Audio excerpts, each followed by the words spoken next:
Okay, next lecture mechanical properties of liquids.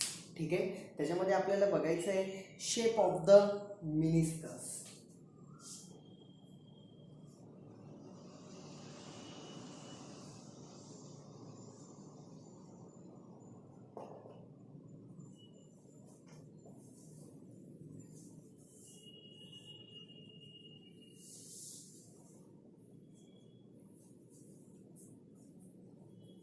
Okay, shape of meniscus.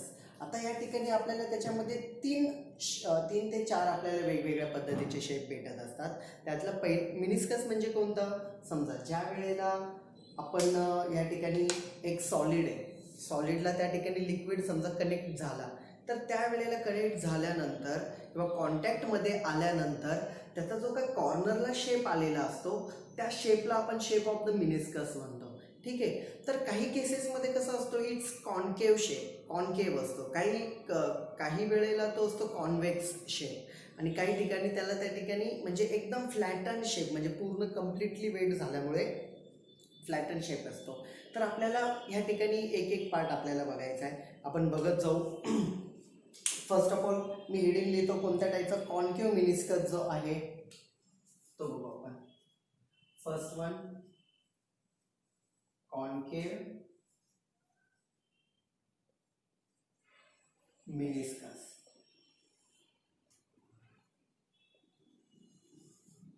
Okay, तर याची diagram मी या ठिकाणी draw करणार आहे. सगळ्यात आधी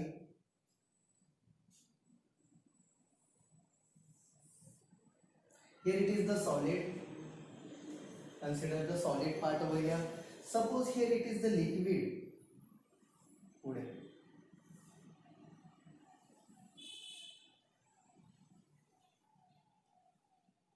okay, this is the liquid part. Okay, आता कॉन्केव्ह मिनिस्कस काढतोय त्यामुळे लक्षात घ्या इथं थोडासा असा मी कॉन्केव्ह शेप त्याला देतो. ठीक आहे, ओके, कॉन्केव्ह शेप दिसतोय तुम्हाला या ठिकाणी.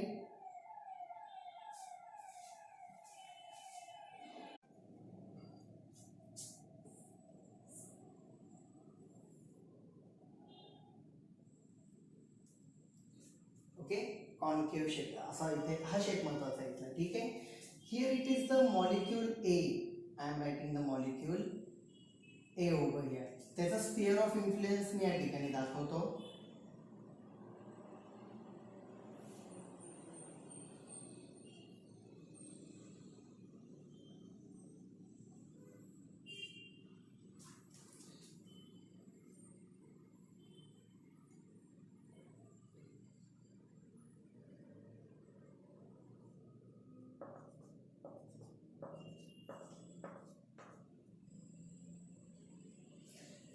Here it is the sphere of influence.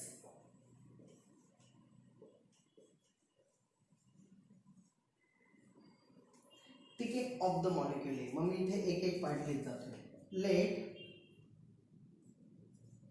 Liquid, डायग्रामला नाव देऊ आपण ॲक्यूट अँगल ऑफ कॉन्टॅक्ट. ए म्हणू, वन असल्यामुळे ए म्हणू याला. Acute angle of contact. Acute angle कसं काय लक्षात घ्या, ज्या वेळेला कॉन्केव्ह मिनिस्कस असतो त्यावेळेला जो अँगल ऑफ कॉन्टॅक्ट भेटतो आपल्याला या ठिकाणी तो असतो ॲक्यूट अँगल. तर आणि पुढे जो काही कॉन्व्हेक्स शेप भेटणार आहे त्याच्यामध्ये तो भेटणार आहे ऑब्विसली तो असेल ऑब्ट्यूज अँगल. ठीक आहे, आता आपण अँगल ऑफ कॉन्टॅक्ट मागेच बघितलं आहे. It is the angle between, हे बघा आपण मागच्या वेळेला एक सॉलिड आणि इकडे लिक्विडचं तुम्हाला एक्झाम्पल दिलं होतं.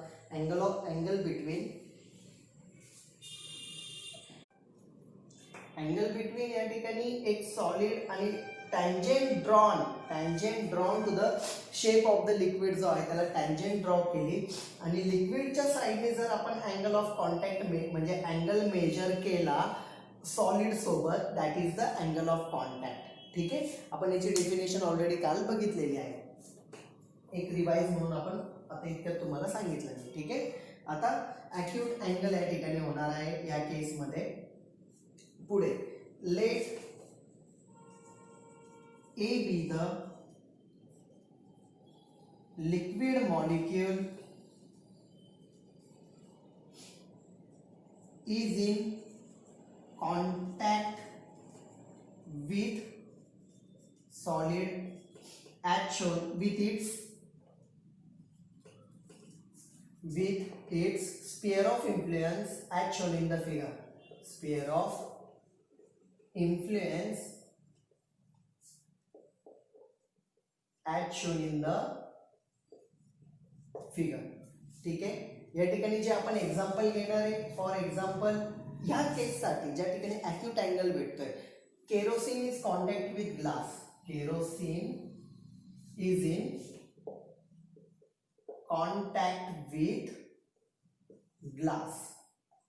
एक ग्लास सॉलिड, त्याच्या आतमध्ये आपण केरोसिन जर पुटअप केलं तर तुम्हाला जो अँगल ऑफ कॉन्टॅक्ट भेटणार आहे तो ॲक्यूट भेटणार आहे. समजा आता मी या ठिकाणी हा एक पार्ट सांगितला, डायग्राम आपण बघितली आहे. ए लिक्विड मॉलिक्यूल आहे, लिक्विड मॉलिक्यूल आहे ते आपण सांगून दिलं. ए या ठिकाणी कोणता आहे, लिक्विड आहे, सॉलिड मॉलिक्यूल नाही आहे. ठीक आहे. आता या ठिकाणी आपण बघूया स्फिअर ऑफ इन्फ्लुएन्स मध्ये कोण कोण आलेले. स्फिअर ऑफ इन्फ्लुएन्स मध्ये सॉलिडचा पार्ट आलेला आहे, लिक्विडचा पण काही पार्ट आलेला आहे आणि काही पार्ट एअरचा आलेला आहे. ठीक आहे. आता हा लिक्विड मॉलिक्यूल असल्यामुळे लिक्विड मॉलिक्यूल आणि या स्फिअर ऑफ इन्फ्लुएन्स मध्ये ह्या साईडला जे काय एअर मॉलिक्यूल्स असतील, लिक्विड मॉलिक्यूल आणि एअर मॉलिक्यूल्स यांच्यामध्ये असेल अडेझिव्ह फोर्स, पण तो वीक असणार आहे फार, कारण number of molecules in the sphere of influence, the gases molecules in the sphere of influence are very less. त्यामुळे या ठिकाणी neglecting the adhesive force due to air molecules,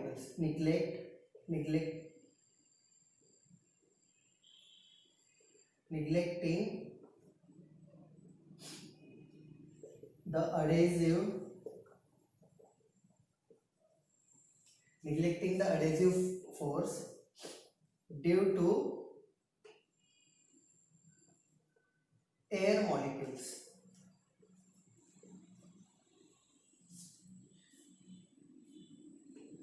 ठीक आहे.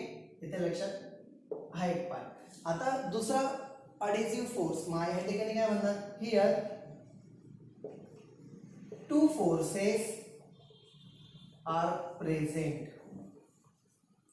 कोणते, adhesive force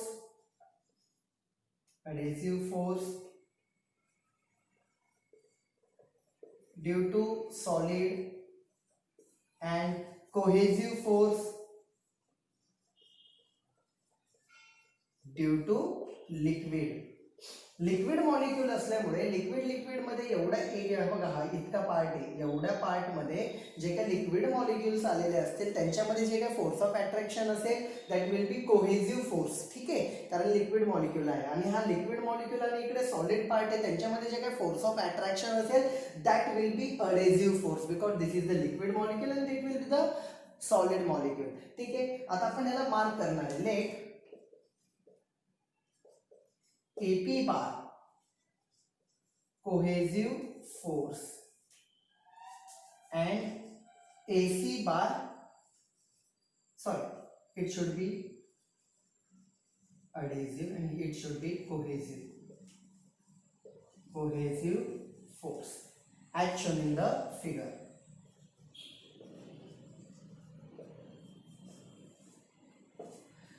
बघा आता फिगर मध्ये मी तुम्हाला दाखवतो. या ठिकाणी AP बार, ठीक है, एंड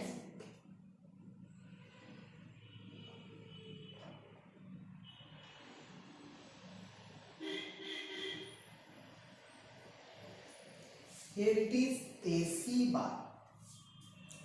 बघा या ठिकाणी AP बार मी जास्त दाखवलाय, बुक मध्ये प्रिंटिंग मिस्टेक आहे, समजतंय. ठीक आहे. मी सांगतो ते लक्षात ठेवा, बुक मध्ये प्रिंटिंग मिस्टेक आहे. AP बार मी या ठिकाणी काय दाखवलेला आहे, जास्त मोठा दाखवला आहे वेक्टर आणि AC बार लहान दाखवला आहे. का बरं, त्याच्यामागचं रिझन काय आहे, ह्या स्फिअर ऑफ इन्फ्लुएन्स मध्ये बघा, हाफ स्फिअर ऑफ इन्फ्लुएन्स जो आहे तो जवळपास सॉलिडचा आहे. ठीक आहे. आणि इथे फक्त लेस दॅन 25% आहे. बघा हा सर्कल याचा 25% याचा लिक्विडचा येतो, तर 25% पेक्षा पण कमी लिक्विड पार्ट त्या ठिकाणी आलेला आहे. त्याच्यामुळे जो कोहेसिव्ह फोर्स असणार आहे ड्यू टू लिक्विड तो लहान असणार आहे. त्यामुळे हा मी इथे लहान दाखवला. मग मी इथे लिहितो here AP bar is greater than AC bar. AP बार जो आहे तो मोठा आहे AC बार पेक्षा. आणि आपण सांगितलं AP बार AC बार नक्की काय काय आहे. ठीक आहे. आता नंतर याच्यानंतर मी तुम्हाला आपण याला पॅरलेलोग्राम लॉने असं ड्रॉ करू. बुकमध्ये ड्रॉ केलेलं नाही पण तुम्ही ड्रॉ करा. आलं कुठून ते तुम्हाला पण माहीत पाहिजे. ठीक आहे. त्यांनी बुकमध्ये डायरेक्ट AR बार इथे असा दाखवून दिलेला आहे, तुम्हाला लक्षात येणार नाही कसा आलेला आहे तो. The net force AR bar is acting on the molecule. आता चला आपण एकदा एक्सप्लेनेशन बघूयाचं. सगळ्यात पहिले या ठिकाणी एक सॉलिड पार्ट आहे, इकडे लिक्विड पार्ट आहे. त्याचा शेप आपण इथे कॉन्केव्ह शेप दाखवलेला आहे. त्या ठिकाणी नंतर इथे ॲक्यूट अँगल होणार आहे हे मी तुम्हाला सांगितलं, अजून दाखवलेला नाही येतो. ठीक आहे. AP बार बाकी थेरोटिकल पार्ट सांगितलेला आहे की हा A is the liquid molecule, there will be a cohesive force, adhesive force. The adhesive force due to the gases और एअर मॉलिक्यूल्स इज निग्लेक्टेड. ठीक आहे. AP bar is the adhesive force and AC bar is the cohesive force. आता हा कमी प्रमाणात इथे liquid असल्यामुळे इथे कमी कोहेसिव्ह फोर्स असेल. इथे स्फिअर ऑफ इन्फ्लुएन्समध्ये सॉलिड जास्त आलेलं आहे त्यामुळे त्याचा जास्त प्रमाणात त्या ठिकाणी अडेसिव्ह फोर्स असणार आहे. मग याची व्हॅल्यू जास्त दाखवली, याची कमी दाखवली आणि त्यांचा जो रिझल्टंट आहे म्हणजे समजा एका मॉलिक्यूलला इकडे एक जण खेचतोय आणि एक जण खाली खेचतोय तर तो त्याच्या पॅरलेलोग्राम लॉनुसार तो त्याची जी डायरेक्शन आहे त्याच्यावरती जो फोर्स ऍक्ट होणार आहे तो ARच्या डायरेक्शनला होणार आहे. तर एवढं तुम्ही लिहून घ्या, डायग्राम पण काढून घ्या व्यवस्थित. मी डायग्राम ठेवणार आहे एक्सप्लेनेशनला, अजून पुढचा पार्ट मला लिहायचा आहे. तर तुम्ही हे एवढं सगळं लिहून घ्या, बाकीचा पार्ट मी रफ करणार आहे. Right down. ओके, एवढा पार्ट मी रफ केलेला. आता बाकीचा तिथून पुढे आपण लिहू. हियर मी खाली लिहितो इथे. Here AR is the resultant force acting on the molecule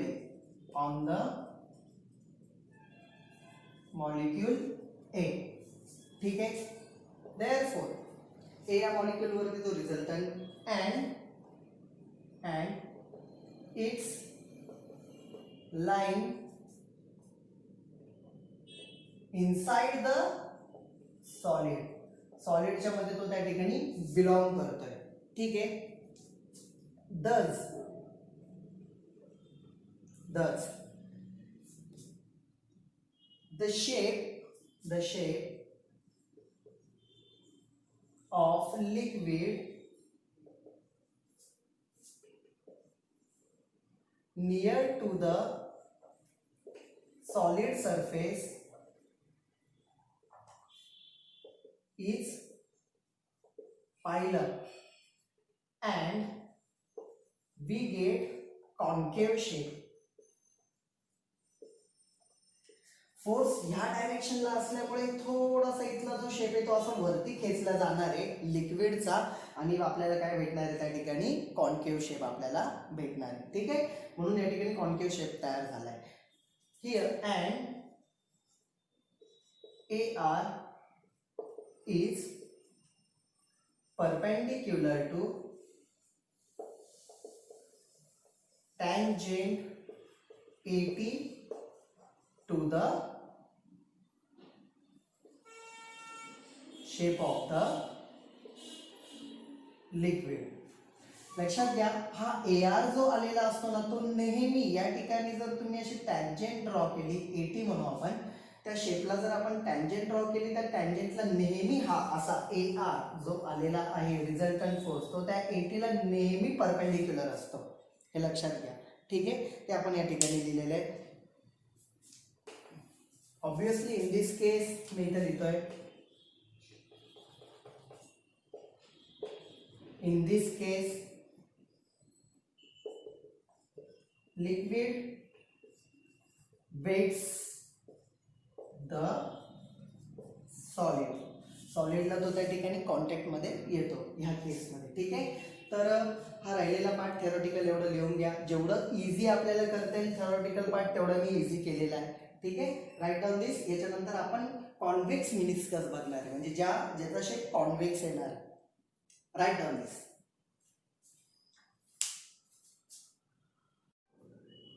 okay, second या ठिकाणी सेकंड पार्ट आपण बघतोय कॉन्वेक्स मिनिस्कस. Convex meniscus. ठीक आहे, परत आपण डायग्राम काढू. जवळपास सिमिलर डायग्रामच आहे या ठिकाणी. Here it is the solid. ठीक आहे,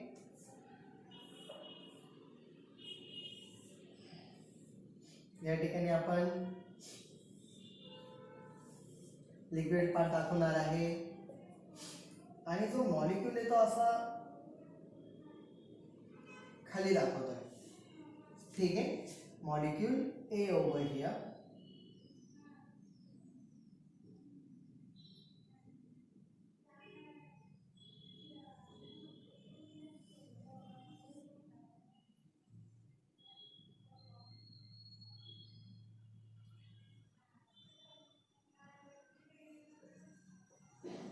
Sphere of influence. This is the sphere of influence. ठीक आहे, हा या ठिकाणी लिक्विड पार्ट आहे. Last time sphere of influence मध्ये लिक्विडचा पार्ट थोडा आला होता, या ठिकाणी जास्त आलेला आहे. कॉन्वेक्स शेप म्हणून अशा पद्धतीने शेप आलेला आहे इथे. ठीक आहे, तर मी इथे म्हणतो ऑब्ट्यूज अँगल ऑफ कॉन्टॅक्ट. या ठिकाणी जो अँगल ऑफ कॉन्टॅक्ट भेटतोय तो कसा असणार आहे, ऑब्ट्यूज असणार आहे. ओके, आता आपण पुढे बघूया. या ठिकाणी फोर्सेस वगैरे आपल्याला दाखवायचे, बघू आपण एक एक पार्ट बघू. मी ए इथं लिहितो, आतमध्ये बी वाटलंच तर आपण व्यवस्थित. Here it is the A. ठीक आहे, this is A point. Let A B the liquid molecule is in contact with solid as shown in figure with its sphere of influence. Sphere of influence as shown in figure. Figure मध्ये दाखवल्याप्रमाणे आपण या ठिकाणी spare of influence पण त्याचं दाखवलेलं आहे. Here neglecting the adhesive force due to air molecules. Neglecting adhesive force due to air molecules. Okay, after that म्हणजे इथं एअर जो पार्ट आहे त्याच्यामुळे जे काय अडेसिव्ह फोर्स आहे तो आपण निग्लेक्ट केलेला आहे. Next part. Here both the forces adhesive and cohesive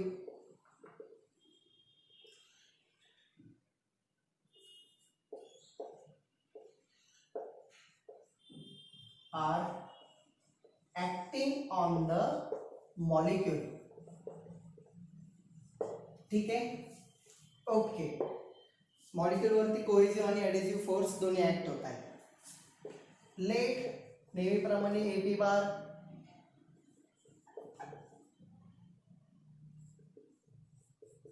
adhesive force, AC bar cohesive force. Here त्याच्या ऑपोजिट कंडिशन होणार आहे. या ठिकाणी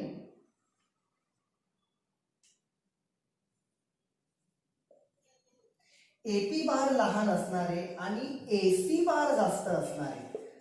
अल्दो त्या ठिकाणी हाफ पार्ट जरी सॉलिडचा असला आणि ऑलमोस्ट 50% च्या ऐवजी 40% लिक्विड असलं आणि 10%च एअर मॉलिक्युल्सला जागा असली तरी पण कोहेसिव्ह फोर्स जो आहे तो नेहमी स्ट्रॉंगर असतो अडेसिव्ह पेक्षा. त्यामुळे याचे 40% सुद्धा जास्त प्रमाणात असतील rather than the 50% of the solid adhesive force पेक्षा. ठीक आहे, मग आपण या ठिकाणी जर समजा पॅरलेलोग्राम काढला,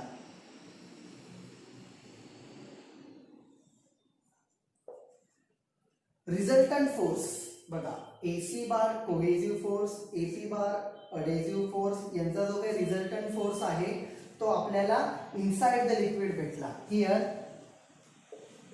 AR bar is the resultant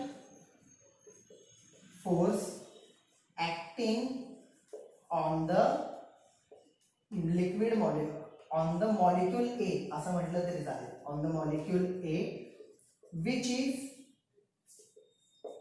lying inside the, मागच्या वेळेला सॉलिड मध्ये होता, हा कुठे इनसाइड द लिक्विड मध्ये तो त्या ठिकाणी आहे. तर एवढा पार्ट लिहून घ्या, त्याच्यानंतर पुढचा पार्ट सांगतो मी. Right down this. ओके, मग नेक्स्ट पार्ट या ठिकाणी काय होणार आहे, when AR is lying inside the liquid at that time. बघा here liquid near to the solid surface creeps and we get convex shape. बघा या ठिकाणी त्याला कॉन्वेक्स शेप येण्याच्या मागं AR इकडे असल्यामुळे आपल्याला शेप असा भेटत होता. AR इकडे असल्यामुळे आता कॉन्वेक्स शेप भेटतोय. ठीक आहे, tangent here and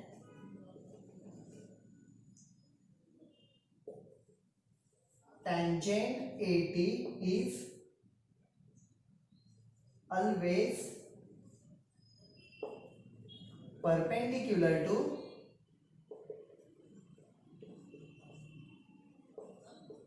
AR.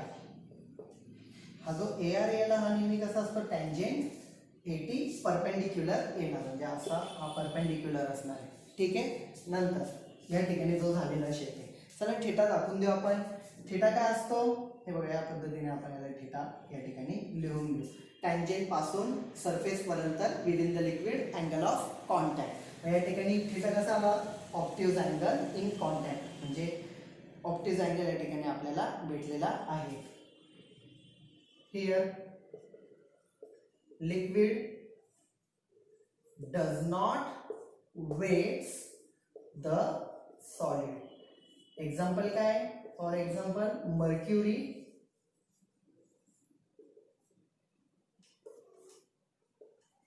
Inside the glass. ठीक आहे, हे त्याचं एक्झाम्पल आहे. Right down this. याच्यानंतर थर्ड पार्ट आपण बघणार, पटकन लिहा. ओके, आपण या ठिकाणी आता थर्ड पार्ट बघतोय, झिरो अँगल ऑफ कॉन्टॅक्ट. ठीक आहे, त्याची डायग्राम या ठिकाणी ड्रॉ करणार आहे मी नेहमीप्रमाणे. Here it is the solid. थोडीशी मोठी डायग्राम काढतो. ठीक आहे, नंतर या ठिकाणी जो मॉलिक्यूल असणार आहे, ए मॉलिक्यूल आपण जो कॉन्टॅक्ट मध्ये दाखवतो आहे, त्याला म्हणजे हा जो शेप आहे तो एकदम असा लागून या सरफेसला येतो आणि इथून पुढे असा जातो. आणि स्पियर ऑफ इन्फ्लुएन्स जर आपण याचा काढायला गेलो तर लक्षात घ्या, इथे इथे here it is the sphere of influence. Sphere of influence की ज्याच्या आतमध्ये कोणते पण मॉलिक्यूल आले तर तो त्याला अट्रॅक्ट करून घेईल. एअर मॉलिक्यूल्समुळे जो काही त्या ठिकाणी फोर्स ऑफ अट्रॅक्शन आहे ते आपण काय करतोय, निग्लेक्ट करतोय. ठीक आहे, या ठिकाणी सॉलिड आहे, नेहमीप्रमाणे इकडे काय असेल, हा AP बार. चला एक एक पार्ट लिहित जाऊ आपण. This is the liquid over here, आणि डायग्रामला नाव देऊ आपण angle of contact 0. Angle of contact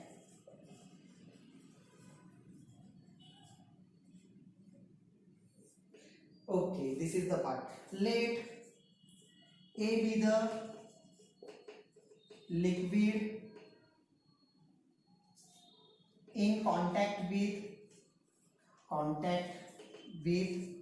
solid with its sphere of influence. ठीक आहे, त्याचा एक्झाम्पल घेऊ. एक्झाम्पल काय कन्सिडर करायचं, for example water inside the glass. Inside the glass. ठीक आहे. वेगवेगळ्या आहे बघा, वेगवेगळ्या जोड्यांसाठी वेगवेगळ्या त्या ठिकाणी अँगल ऑफ कॉन्टॅक्ट असतो. सगळ्यात पहिले केरोसिन सांगितलं, मग कॉन्केव्ह शेप आला. मर्क्युरी सांगितलं, कॉन्व्हेक्स शेप आला. या ठिकाणी काही शेप भेटत नाही तुम्हाला, लक्षात घ्या. ओके, अँगल ऑफ कॉन्टॅक्टच 0 आहे. Theta is equal to direct 0. बघू आपण कसा येतो तो, ते आपल्याला इथे दाखवायचा आता एक एक part. Here molecule experience only adhesive force because cohesive force due to liquid molecules is absent. बघा ना, लिक्विड स्फिअर ऑफ इन्फ्लुएन्स मध्ये लिक्विड मॉलिक्युल्स एकदम निग्लिजिबल आहे. म्हणून therefore AC bar is almost equal to 0 for this case. जे AC bar आपण काढतो, the cohesive force, तो आपण या ठिकाणी 0 दाखवलाय, कारण लिक्विड मॉलिक्यूल जे आहेत ते निग्लिजिबल आहे, त्यामुळे त्याचा कोहेसिव्ह फोर्स आपण 0 दाखवला ऑलमोस्ट. ठीक आहे. मग या ठिकाणी therefore AP bar that is adhesive force exist, तोच एक्झिस्ट करतो त्या ठिकाणी. therefore resultant force acting on it is AR bar which is equal to AP bar. एकच फोर्स आहे ना, दोन फोर्स असले तर दोघांचा आपण त्या ठिकाणी पॅरलेलोग्राम मधून जो काय त्या ठिकाणी एक डायगोनल येतो, तो डायगोनल त्याचा रिझल्टंट असतो. आता फोर्सच एक एक्झिस्ट आहे, त्यामुळे AP bar is equal to काय असणार आहे, एआर बार, तोच त्या ठिकाणी असेल. ठीक आहे. Which is within the solid, which is within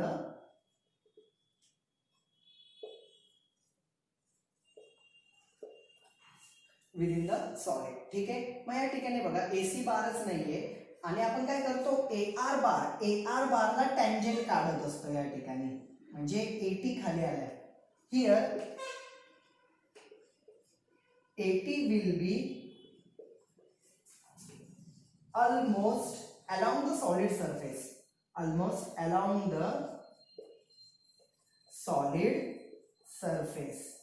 as shown in figure. Therefore angle of contact theta is equal to 0.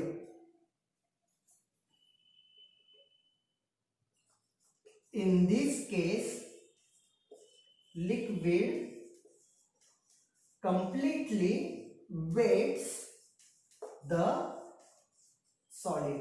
पूर्णपणे तो त्या ठिकाणी सॉलिडला काय करतोय, कम्प्लिटली वेट्स द सॉलिड. ठीक आहे. अँगल ऑफ कॉन्टॅक्ट 0 कसं काय आलाय, कारण आपण अँगल ऑफ कॉन्टॅक्ट कशामध्ये मोजतो, सॉलिड मध्ये, आणि 80 जो काही टँजेंट आहे त्याच्यामध्ये. आता 80 सॉलिडला लागूनच आलेला आहे, थिटा विल बी 0, त्यामुळे या ठिकाणी हा झालेला आहे 0 अँगल ऑफ कॉन्टॅक्ट. यानंतरचा अजून एक पार्ट सांगायचा आहे तुम्हाला, एवढं लिहून घ्या. ओके, राईट डाऊन दिस. नंबर 4, या ठिकाणी angle of contact 90 degree. Angle of contact 90 degree. Diagram आपण या ठिकाणी ड्रॉ करूया.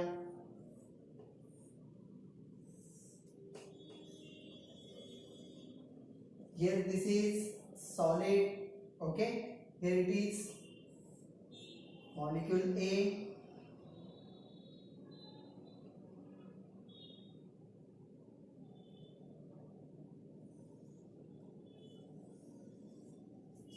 Here it is the liquid. Okay, या ठिकाणी हा लिक्विड आहे. आता आपण AR, here it is AP and here it is AC. ठीक आहे. आता अशी केस आली तर for hypothetical liquid for which theta is equal to 90 degree, या ठिकाणी theta is equal to 90 degree असतो, ती केस आपण या ठिकाणी बघत चाललेलो आहे. ओके, तर या ठिकाणी काय होतं, AC bar is at 45 degree on the both sides of the surface, on the both sides of surface. म्हणजे या ठिकाणी लक्षात घ्या, हा जो काय पार्ट आलेला आहे लिक्विडचा आहे याच्यातून तो बरोबर 45 डिग्री गेलेला आहे, ह्या साईडने पण आणि ह्या साईडने पण. ओके, म्हणजे सॉलिड सरफेसचा पण पार्ट आणि लिक्विड सरफेसचा पण पार्ट, याच्या दोन्ही बाजूला तो कसा आहे 45 डिग्रीला आहे. ओके, नंतर AP bar as usual, AP bar adhesive force as shown in the figure. ठीक आहे, आता हायपोथेटिकल लिक्विड काय म्हटलं, कारण ह्या पद्धतीचं कोणतं लिक्विडच आतापर्यंत ह्या पूर्ण अर्थवरती नाहीये की ज्याचा अँगल ऑफ कॉन्टॅक्ट आपल्याला 90 डिग्री भेटेल. ठीक आहे, for the angle of contact,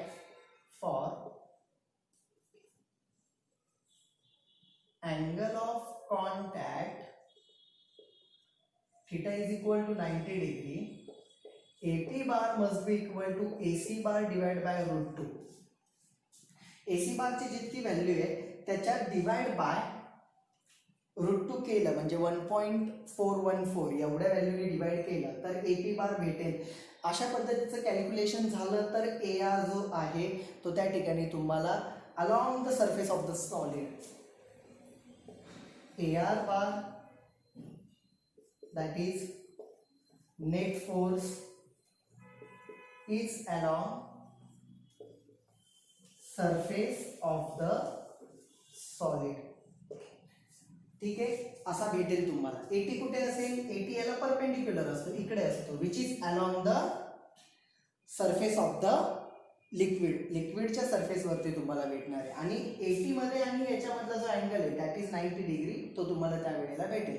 आता आपल्याला फॉर अँगल ऑफ कॉन्टॅक्ट, मी इथे एक एक पार्ट लिहितो. फॉर अँगल ऑफ कॉन्टॅक्ट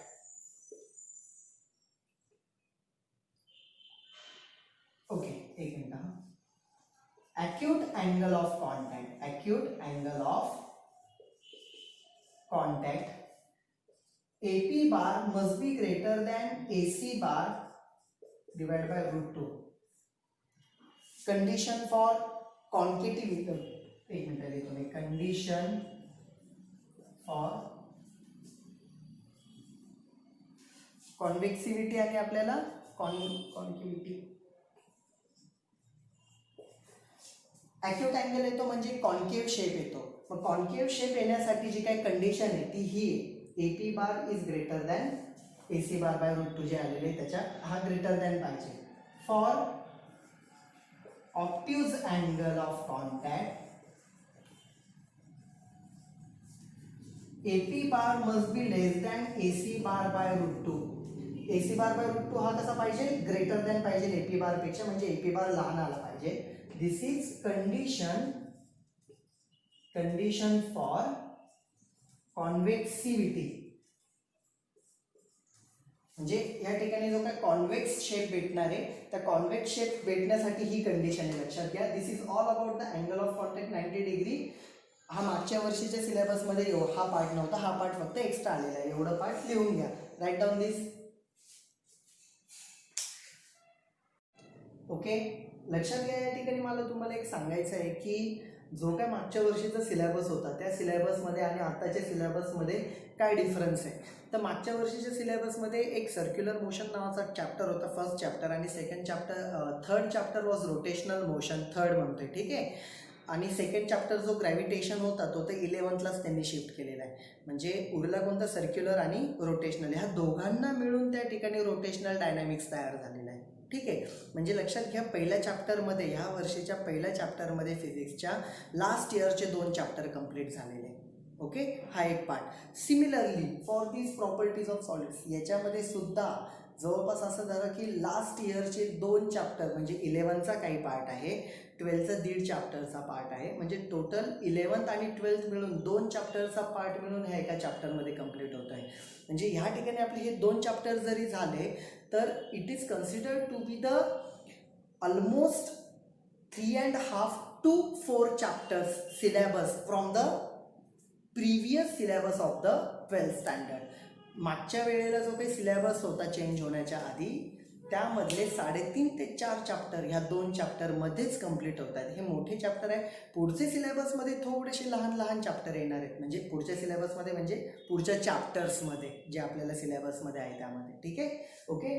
तर असं आणि छोटे छोटे काहीतरी चेंजेस केलेले आहेत त्यांनी आणि चांगले चेंजेस केलेले बुकमध्ये, लक्षात घ्या, जे तुम्हाला CET साठी पण कामात येणार आहे.